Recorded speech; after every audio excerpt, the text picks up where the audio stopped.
बिस्मिल्लाहिर्रहमानिर्रहीम अस्सलामुअलैकुम। Welcome to Ibrahim TV YouTube channel. आज की वीडियो का टॉपिक बहुत इंटरेस्टिंग है। आज की वीडियो का टॉपिक है मुख्तलिफ बीमारियों की इंग्लिश। जी तो आगे बढ़ने से पहले अगर आप मेरे चैनल पर नए हैं तो चैनल इब्राहिम टीवी को सब्सक्राइब कर लें और बेल नोटिफिकेशन को ऑन कर लें ताकि इसी तरह की मज़ीद इंग्लिश लर्निंग वीडियोस आपको बर वक्त मिल सकें। तो मज़ीद टाइम ज़ाया किए बगैर हम आगे बढ़ते हैं और वीडियो को शुरू करते हैं।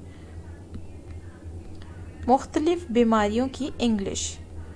बुखार, बुखार को इंग्लिश में कहते हैं फीवर। फीवर फीवर फीवर यानी कि बुखार। अगली बीमारी का नाम है नासूर। नासूर इसको इंग्लिश में कहते हैं फिस्ट्यूला। फिस्ट्यूला फिस्ट्यूला। नब्ज देखना, नब्ज देखना की इंग्लिश है feel the pulse. Feel the pulse. Feel the pulse. फोड़ा, फोड़ा को इंग्लिश में कहते हैं बॉयल। बॉयल। आबला, छाला, इसको कहते हैं ब्लिस्टर। ब्लिस्टर ब्लिस्टर यानी कि आबला छाला।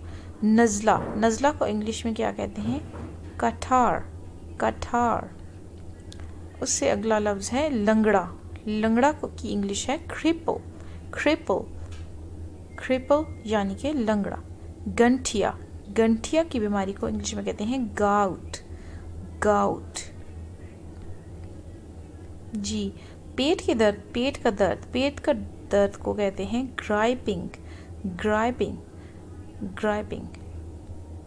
ग्राइप वाटर का लफ्ज़ यहीं से निकला है ग्राइपिंग। ठीक है। खुजली, खुजली को इंग्लिश में कहते हैं इचिंग। इचिंग यानी कि खारिश की बीमारी।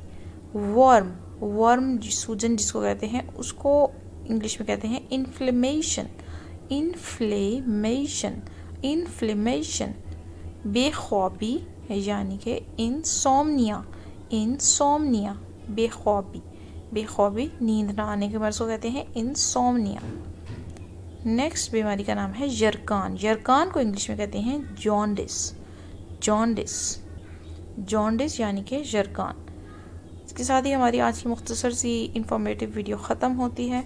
उम्मीद है वीडियो आपको पसंद आई होगी। वीडियो के हवाले से कोई भी सजेशन देना चाहें तो कमेंट बॉक्स में ज़रूर बताइएगा। मिलते हैं जल्द ही एक नई वीडियो में, तब तक के लिए अल्लाह हाफिज़।